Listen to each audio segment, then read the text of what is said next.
Estimados assistentes interessados na psicologia do Jung, eu tenho agora o prazer de revelar para vocês que, a partir desse vídeo, nós vamos ter uma sequência feita por nossos professores e cada um abordando um tema para explicar a psicologia do Jung por meio desse tema.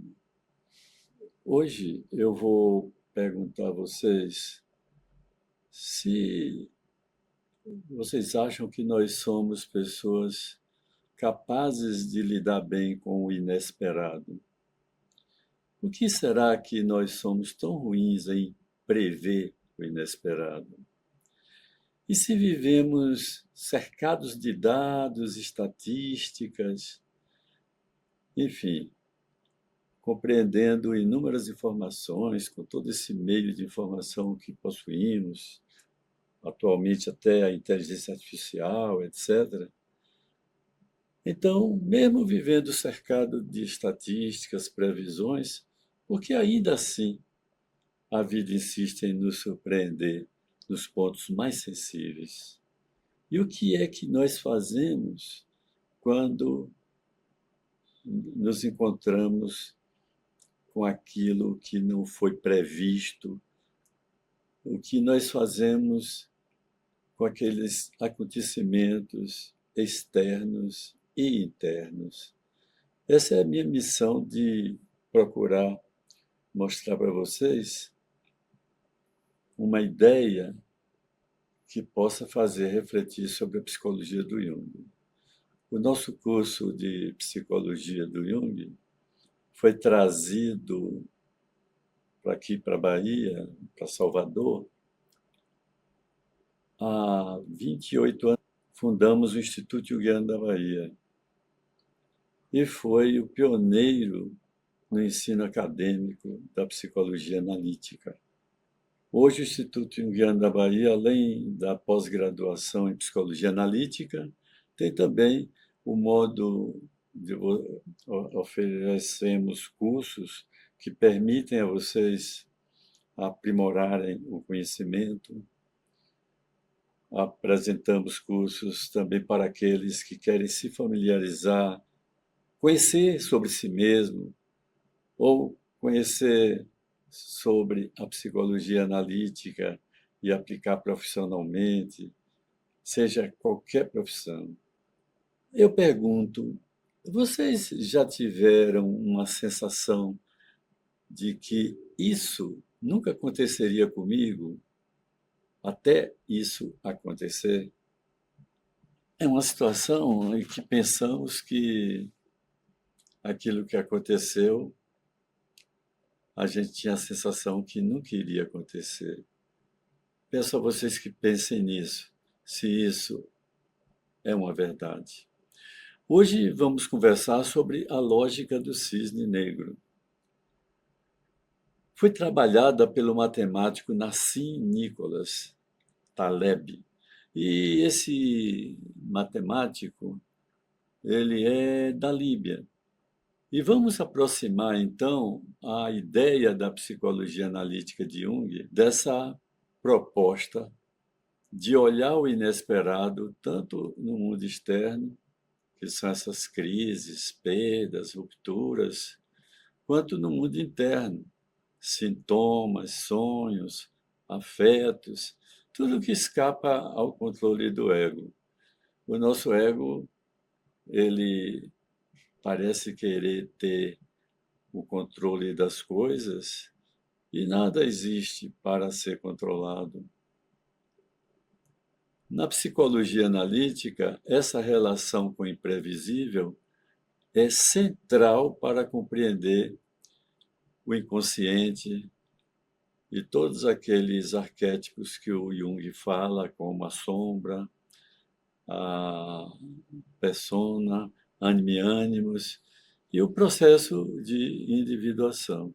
E é isso que eu gostaria de conseguir ensinar hoje, um pouco dessa situação, relacionando a ideia do cisne negro desse matemático. Vamos pensar um pouco nessa reflexão.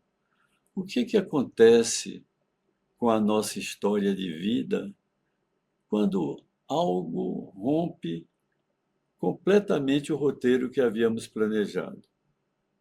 O que pensamos? Será que pensamos que aquilo que havia planejado realmente tinha que acontecer dessa forma? O que é que a gente pode pensar quando esse acontecimento está bem fora daquilo que colocamos dentro das nossas ideias que revelam o nosso caminho ou que faz a gente pensar que caminho estamos seguindo? Bom, mas por que que o Taleb colocou esse nome de os cisnes negros? Vejam bem, os cisnes negros são raros, imprevisíveis e de alto impacto. Na verdade, esse nome se deve ao pensamento que nós tínhamos que só existia cisne branco, até que na Austrália foi descoberto que existiam cisnes negros. Daí a analogia que foi feita, ou que é feita pelo Tebet. O cisne negro, portanto, vamos falar assim, com aqueles eventos que pareciam impossíveis antes de acontecer e depois que surgem, mudam o modo como enxergamos o mundo e a nós mesmos. É dessa forma que as ostras fazem pérolas, podendo atritar, podendo se arrastar. Assim, somos nós e os acontecimentos de nossas vidas. Como o próprio Jung dizia, aquilo que você não conhece de sua personalidade vai aparecer depois como destino. Então, a ruptura do paradigma, quando o impossível aparece na cena, eu estou comparando como ver um cisne negro. Não é só uma curiosidade. É um choque que obriga a revisar modelos de pensamentos onde cisne negro passa a existir. Eu estou fazendo analogia com acontecimentos que nunca pensamos que ocorreria conosco. Então, narrativas históricas, identidades pessoais, tudo isso vai construindo um mundo em nossa volta e não colocamos dentro desse mundo as coisas que existem no mundo interior e que Jung tanto estudou e mostrou magistralmente, fazendo, portanto, uma relação muito importante com tudo que o mundo moderno tem descoberto, desde a inteligência artificial, a questão da neurociência, o surgimento aí da epigenética, tudo, enfim. Então, vamos pensar. Antes do Covid, há uns 10 anos antes, eu fiz algumas lives desse tipo, alguns vídeos. Um deles, inclusive, era uma discussão com meu colega André Peixinho, o falecido. E não guardamos esses vídeos porque era tão raro alguém fazer, mas de vez em quando saía um lá no YouTube. Aí veio o Covid. Nunca tivemos aulas online antes do Covid, a não ser aquelas aulas que eram retransmitidas, porque costumamos trazer professores de outros lugares, outros países, outros estados. E dessa maneira, a partir da pandemia, começamos a perceber como ficaram as situações financeiras de muitas pessoas que apostaram naquilo que fizeram planejamento e tudo mudou. Tudo ficou diferente. As nossas aulas, que estávamos acostumados a ficarmos prisioneiros numa cadeira, procurando assistir e entender e interagir com o professor. Hoje, no Instituto Jungiano da Bahia, nós podemos fazer assim, construímos um ambiente virtual apropriado para o professor e o aluno poderem entrar em contato um com o outro, conversarem sobre algum assunto, corrigir, orientar. E também temos a aula telepresencial, onde encontramos meios de fazer essa aula ficar mais didática, com condições melhores de poder o aluno interagir e sustentar aquela condição de ficar olhando para uma tela de computador, mas interagindo, mobilizando suas emoções, como a epigenética fala, somente mobilizando as emoções e propondo uma reflexão, é possível uma aprendizagem, porque aí vai existir, portanto, as mudanças dos conectomas que vão fazendo com que se automatize muitas coisas da aprendizagem. Então, foi assim, todos nós participamos aí do Covid, infelizmente, muitas pessoas vieram a morrer até por ignorância, porque a vacina, mesmo quando a vacina já estava disponível, havia muita resistência, até por parte de médicos, como se a vacina, em lugar de proteger da morte, pudesse causar prejuízos à saúde. Então, vocês sabem como são os fake news, isso espalhados, fez com que houvesse, portanto, uma alteração muito importante em tudo isso e muitas vítimas também. E hoje nós aprendemos, através dos meios de comunicação, da inteligência artificial, o comércio muda, o ensino muda, e começamos a aprender bastante e ter noção das coisas do mundo. Mas a mente, com sua falácia narrativa, nos faz transformar a vida em uma história linear, limpando a bagunça do real para caber em explicações que parecem coerentes demais.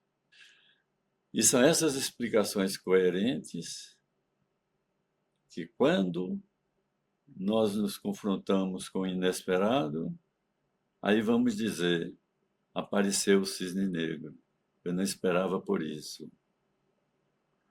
Mas sempre que nos ocorre alguma coisa, tem um viés retrospectivo, como se, no fundo, eu sabia que isso ia acontecer. É assim que pensamos. Depois que algo acontece, é como se reescrevêssemos o passado, como se os sinais sempre estivessem claros, criando a ilusão de que o imprevisto era até óbvio, quando isso não é verdade. Não era assim.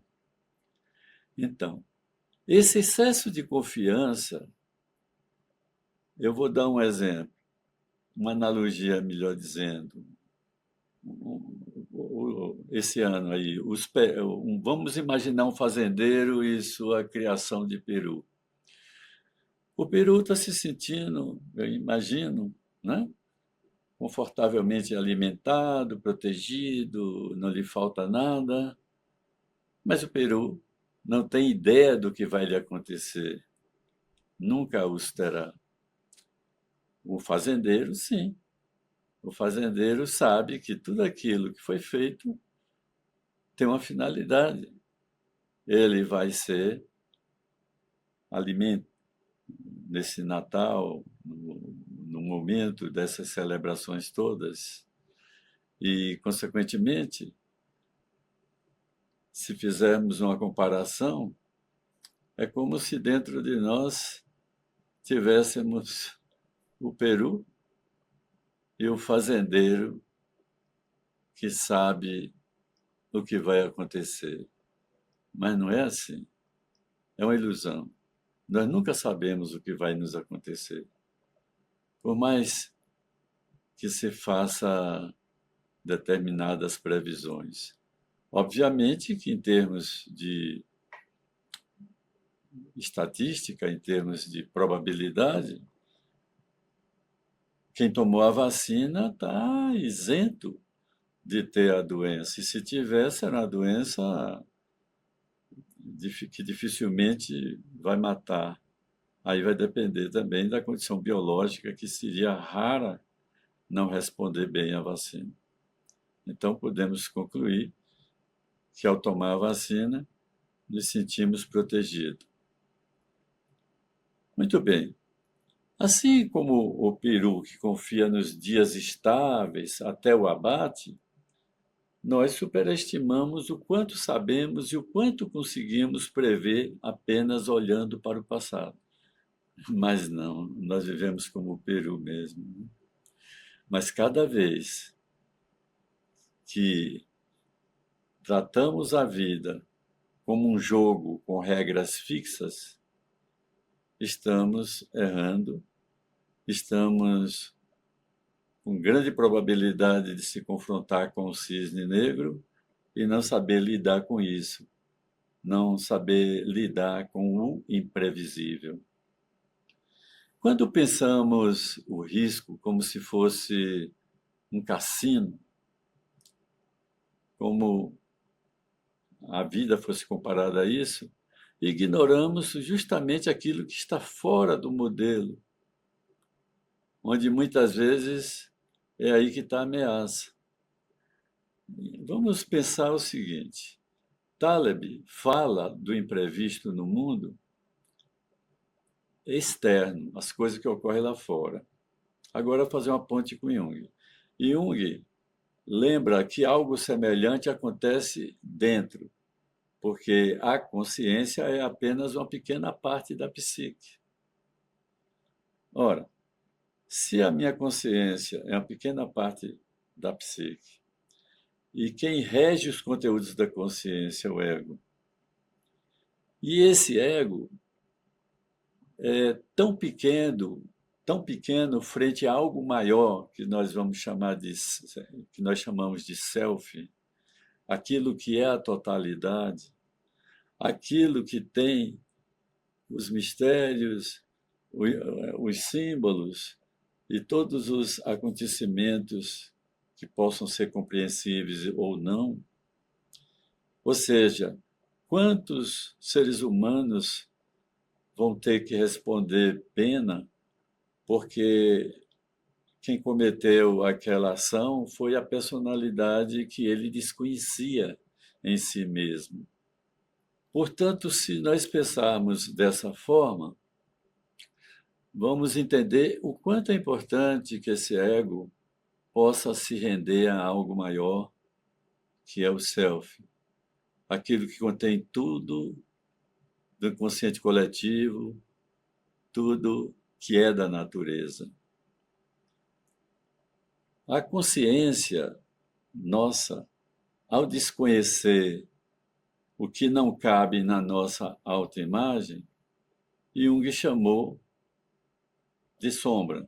Então, a consciência e sombra é muito importante para que você, com a consciência, possa montar uma narrativa do tipo: eu sou assim, eu não sou assim, mas a sombra está lá guardando tudo que você rejeita, tudo que você reprime, ou aquilo que você ainda nem sequer reconheceu em suas atitudes, suas ações, suas covardias, seus medos, suas ações também positivas, sua capacidade de herói. Então, todas essas coisas, boas ou más, podem se esconder na sombra. E é exatamente isso que nós aprendemos na psicologia do Jung, é isso que nós aprendemos quando nos submetemos a fazer o que chamamos de sessões de psicoterapia, um verdadeiro ato sagrado, um verdadeiro ato religioso, uma verdadeira condição de se relacionar e conhecer esse mundo dentro de nós que mesmo sendo nosso, nós não conhecemos. Nós conhecemos como um farol que ilumina uma determinada parte. O que contradiz a certeza de eu jamais faria isto? Funciona como um cisne negro psíquico, abalando de forma inesperada aquela autoimagem que o ego construiu.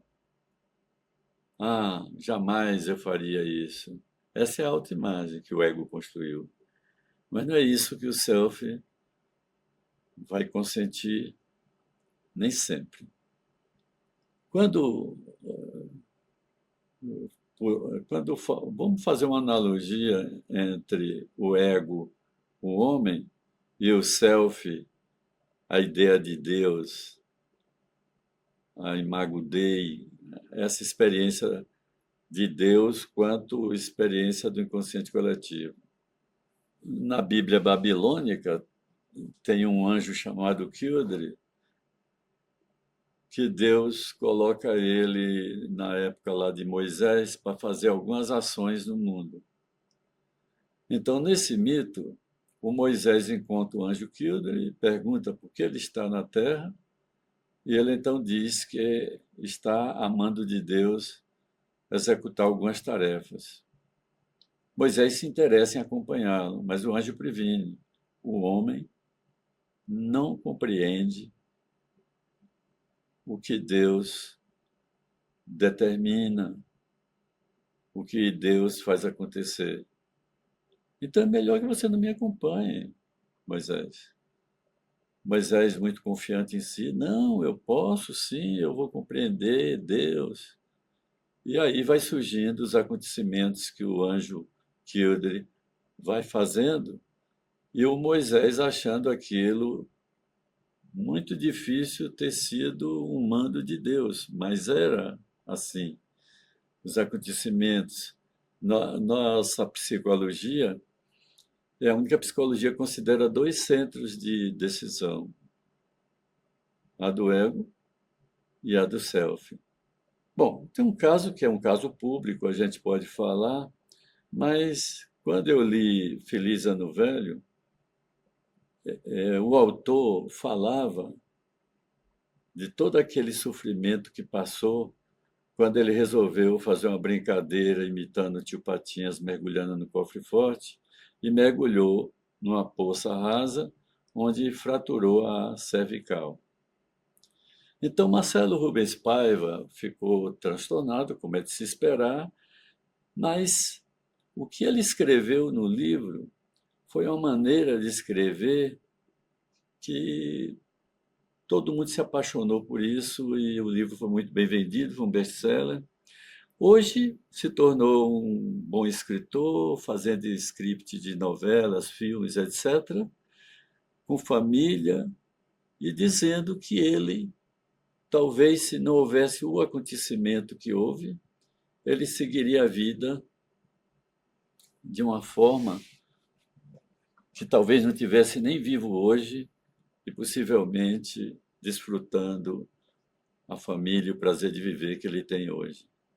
Parecendo que então foi uma decisão lá do self, mas o ego rejeita, pensa diferente. Como que isso?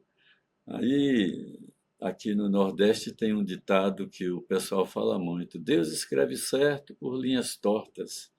Por quê? Porque nós não compreendemos aquilo que nos acontece quando a gente se esforçou tanto para que aquilo não viesse a acontecer.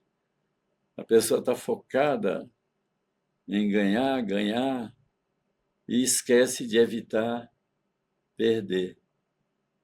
Então, eu posso dizer a vocês que no mundo interior, essa revelação do que pode vir a nos prevenir a mudar a estrada ou a saber lidar com aquilo que é o inevitável, quando prestamos atenção aos nossos sonhos, quando nossas crises revelam determinadas situações, como acabei de dar os nossos sintomas, essas erupções do desconhecido. Eu tive uma experiência que, na infância, gostava muito de ver um filme e um cantor infantil de 10 anos, eu era mais novo, que chamava-se Roselito, o Canto do Rouxinol. Bom, eram filmes apaixonantes, a música, a maneira do menino cantar, e depois sumiu. Eu ficava imaginando que esse menino teve um destino que não pôde ficar sendo conhecido do público. Com o surgimento da inteligência artificial, eu fui procurar ver como foi a trajetória desse menino, por que que desapareceu, se ele cantava tão bem, era tão elogiado. Aí vim compreender que ele pertencia a uma família pobre e uma espécie de empresário começou a utilizar ele, levando para tudo. Ele é espanhol, mas ele foi para a América, foi para toda a Europa e muitos filmes, só que o ganho estava sendo investido pelo empresário em compras de imóveis e pertences para os parentes do empresário.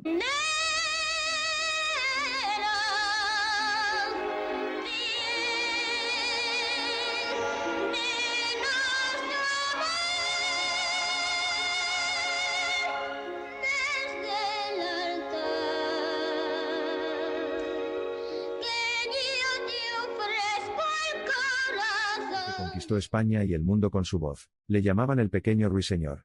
Pero cuando su voz cambió, Joselito desapareció, pasó de ser una estrella amada a vivir el olvido más cruel. Años después. Ou seja, o Roselito tinha sido roubado e ele foi entrando numa certa decadência. A voz dele não era mais aquela voz de menino e por alguma razão, misturando-se tudo, ele foi caindo e sumindo.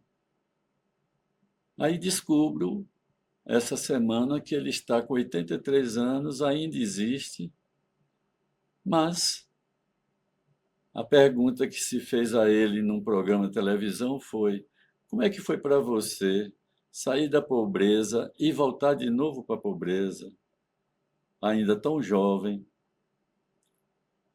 Ora, com isso eu estou dando um exemplo do que o Roselito, a família também, e todos nós que gostávamos dele, ao saber dessa história, compreendemos como o cisne negro pode aparecer quando a gente nem imaginava.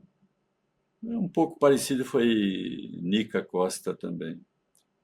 Um ato impulsivo, um sintoma, uma crise ou um sonho perturbador podem ser modos pelos quais esse conteúdo excluído pode irromper, mas exige atenção. Por exemplo, Jung fala da sincronicidade, que são aqueles acontecimentos significativos, mas são relação de causa e efeito. Mas nós estamos tão presos à ideia que a razão tem sempre um status maior na nossa civilização, de modo que aquilo que acontece e não compreendemos parece ser coisas místicas. E, no entanto, é óbvio que aquilo que não compreendemos não vai deixar de existir, como disse Jung muito bem. Ora, a sincronicidade pode acontecer com você, mas você não deu valor àquele acontecimento significativo sem relação de causa e efeito. Eu posso dar um exemplo clínico rapidamente. Um colega em São Paulo atendia uma mulher de 45 anos que, com essa idade, começou a desencadear um toque onde ela lavava uma escadaria da casa várias vezes no dia E ela começou a se tratar fazendo a psicoterapia. Um dia, ela tinha uma sessão 7 horas da manhã com esse colega, estava em São Paulo, e quando ela desce para pegar o carro, alguém bateu no farol direito do seu carro e quebrou. Ela sai, depois resolve esse problema, e na sinaleira próxima ao consultório do colega, vinha um carro do outro lado com o farol aceso e o farol direito não. Chamou a atenção e ela deu valor a isso. Colocou isso para o terapeuta. O terapeuta também deu valor, considerou. E ele raciocinou assim: por analogia, vamos fazer uma campimetria, já que a gente está falando dos faróis do carro. E nessa campimetria revelou a meningocele, que foi operada e se resolveu o toque que ela era portadora. Bom, muita coisa pode ocorrer com vocês, como, por exemplo, no templo de Hermes, era colocado esse templo no meio de uma feira livre. Ia trazer uma questão para Hermes, lhe dar uma resposta, e aí você tapava os ouvidos, fazia a sua pergunta, colocava a sua questão, o que você deveria fazer nessa ou naquela situação, e você ia para o meio da feira e destapava o ouvido. Então, a primeira frase que você ouvisse, você fazia uma relação com aquilo que estava se preocupando, e aí a chance era muito grande de ficar ocorrendo essas coincidências significativas, porque o indivíduo já fazia ali uma espécie de relação, que o que ouviu era uma metáfora. E essa metáfora era a resposta. Mas é assim que acontece em nossa vida e em nossos sonhos. Precisamos aprender a viver uma vida simbólica. O importante é entender a narrativa de um cliente na sua forma metafórica. É mais importante o que está por trás da narrativa, aquela ficção por trás da narrativa, porque é essa que nós escutamos. O terapeuta, ele faz silêncio, escuta a narrativa e deduz essa narrativa, essa ficção que está seguindo um outro caminho. Da mesma maneira que nos sonhos, o menino, uma pessoa vivenciando uma dificuldade, sonha com um menino que achou uma chave enferrujada. Fica parecendo que é uma coisa assim que qualquer almanaque explicaria, mas não é bem assim. Tá certo que você pode até pensar, há um aspecto infantil que precisa encontrar uma chave que foi abandonada e as coisas ficaram enferrujadas, e ver se isso tem relação com a vida e o momento de vida da pessoa. Mas se você parar em uma única metáfora, não explorar as outras todas para ver qual que o indivíduo realmente é abalado, as emoções são mobilizadas, aí não haveria terapia, quer dizer, não estaria percebendo o que está se passando no seu mundo interior. Então, é assim que vai ocorrendo em nossas vidas o cisne negro. Ficamos despreparados para os acontecimentos que não são esperados, aqueles acontecimentos que você tem como improvável devido à sua forma de formar a sua história de vida como se pudesse saber o que vem adiante, a partir do que aconteceu. E, na verdade, nós precisamos estar atentos para viver uma vida simbólica, prestando atenção a essas pequenas coisas que Deus, a psique, enfim, nos mostra. E o processo de individuação é um processo que fazemos na terapia para ampliar a consciência, em vez de controlar tudo. Então, se aquele imprevisível não lhe abate, como na história que eu contei de Moisés, e você procura compreender que aquilo está existindo, mas não é o fim, aquilo é uma forma de mostrar para você algo que, se couber dentro do que você pode aceitar, você estaria fazendo o caminho da individuação. Ou seja, você nota um defeito, uma dificuldade, uma situação, um defeito para você, quer dizer, uma maneira de agir que você não está aceitando. Talvez você ache que você é tímido, talvez você ache que você deveria ser um indivíduo com mais voracidade para atuar. E, na verdade, quanto mais você brigar com esse aspecto seu, mais você vai cindindo a sua personalidade. Assim como o estilo dominante da consciência é que vai fazer você sentir isso como algo mal ou bom, como doença ou não. Por isso que muitas vezes a gente precisa ter muita cautela com esses nomes que são dados a comportamentos, rotulando. É necessário para a medicina um meio de comunicação, daí a existência do CID e do DSM, mas isso não é para uma pessoa pertencer a tribo dos bipolares, a tribo dos esquizofrênicos. É simplesmente acontecimentos que é necessário que o outro possa entender, que essa pessoa possa também saber conviver com essas diferenças entre o que pensa, o que faz e o mundo em sua volta. Então, o caminho junguiano, vamos aprender isso, não é eliminar a incerteza, mas é aprender a dialogar com o desconhecido. Esse desconhecido que nos habita, reconhecendo que há algo maior que o ego. Por isso, nós poderemos dizer que o cisne negro como símbolo não é um desastre. Não podemos ver só como desastre.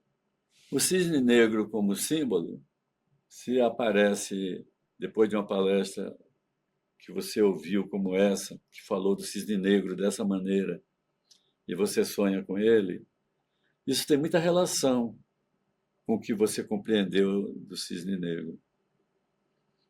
E, portanto, vai ser explorado nessa direção da capacidade de um evento inesperado poder ser lido não apenas como azar, mas como uma mensagem simbólica da psique, um chamado à sua transformação, à reconfiguração do sentido.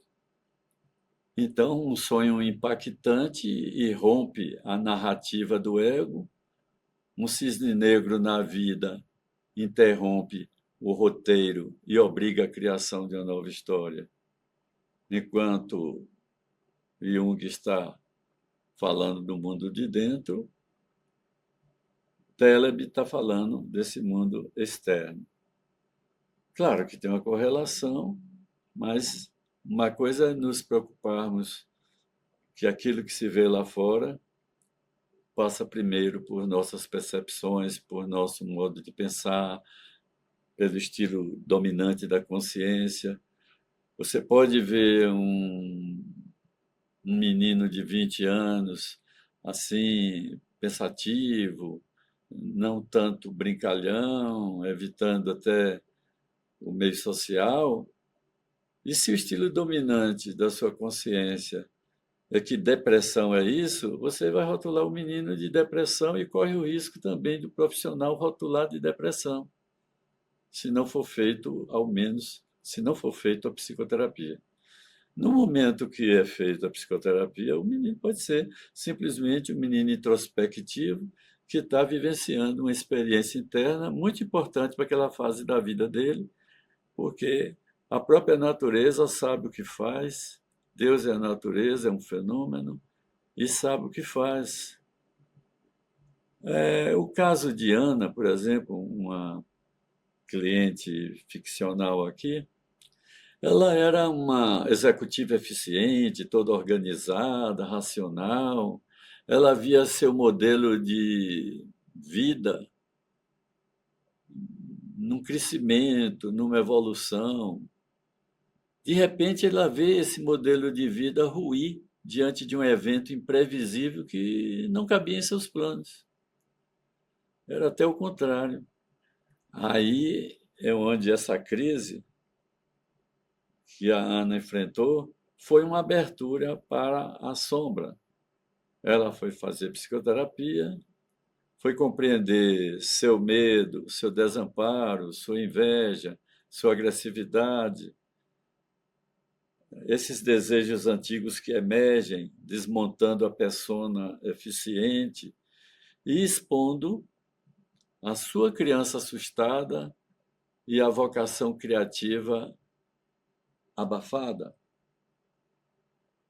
A partir do momento desses conhecimentos, do desastre externo ao símbolo interno, quando trabalhado em análise, o cisne negro deixa de ser só tragédia e passa a ser um chamado do self para uma vida mais inteira, ainda com perdas reais. A ignorância consciente, alguém consciente de sua ignorância, isso é um tipo de humildade psíquica. Taleb propõe reconhecer o não saber como proteção contra a arrogância. Jung propõe reconhecer que somos, em grande parte, desconhecidos para nós mesmos. É uma grande verdade. O self, como expliquei antes, é o centro maior do que o ego. Então, aceitar a incerteza é admitir que o ego não é o soberano do universo psíquico, mas parte de uma totalidade maior que inclui sonhos, sintomas e esses fenômenos da sincronicidade, que, quando prestamos atenção, eles nos ensinam muito. Se nós tivermos a vocação para uma vida simbólica, se você puder desliteralizar. A literariedade é um defeito quando se pensa de uma forma sempre literal. Da mesma forma que o controle das coisas é uma ilusão.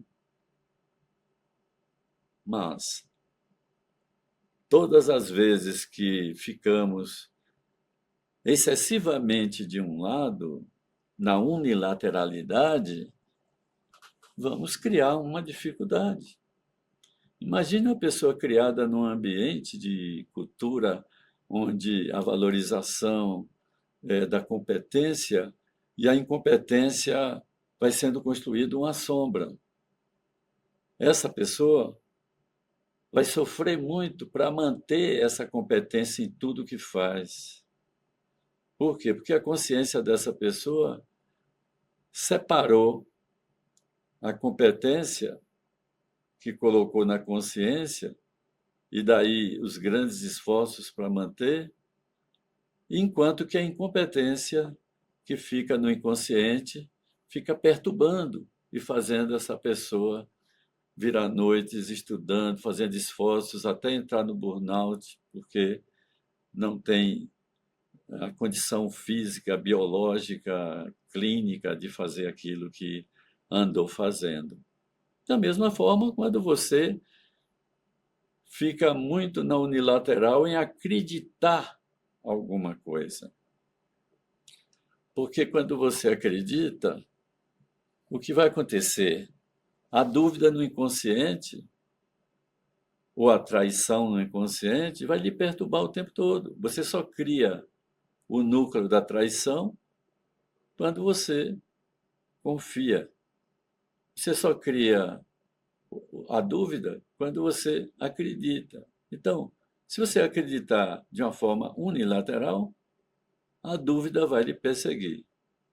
Se você começa a entender de uma forma simbólica o acreditar e o duvidar vindo para a consciência, aí vem uma função importante que Jung chamou de função transcendente. Ou seja, o acreditar e o duvidar se transformou numa única coisa, a fé. Isso lembra muito a história de Guimarães Rosa, chamada A Terceira Margem do Rio. Mas não é sobre a função transcendente que nós vamos falar agora. Será em outro momento. Então, nosso objetivo, repito, não é controlar o inesperado, mas deixar de negar sua existência e incluí-lo na forma como pensamos a vida e a própria individuação. Quando nós estamos trabalhando na individuação do cliente, é como se estivéssemos trazendo tudo que ele jogaria fora para ser aproveitável, reciclável, para ele entender que pertence a ele. E dessa forma, ir integrando. Se tirarmos todos os anjos, tiramos os demônios. Se tirarmos todos os demônios, tiramos todos os anjos. Enfim, é necessário que a gente compreenda isso. A pergunta que eu deixo para vocês pensarem: que acontecimento na sua vida, inicialmente vividos como puro caos, começaram depois a ganhar um sentido simbólico diferente? Pense nisso, durma pensando nisso. É muito importante que encontre essa resposta. Procure dar exemplos a seus amigos, a quem lhe convier, tiver maturidade para uma conversa nesse nível. Aí fica essa pergunta que eu fiz lá no início: por que somos tão ruins em prever o inesperado? Então, o inesperado eu estou chamando do cisne negro. Quer dizer, é o que Taleb chamou de cisne negro. Uma perda, uma crise, diagnóstico, ruptura afetiva que obrigou o paciente a revisar completamente a narrativa de vida, entrou em contato com o cisne negro. Você não deve temer entrar em contato com o cisne negro. Você deve aprender que ele existe e, quando ele aparecer, saber lidar com ele. E não entender que foi uma maldição.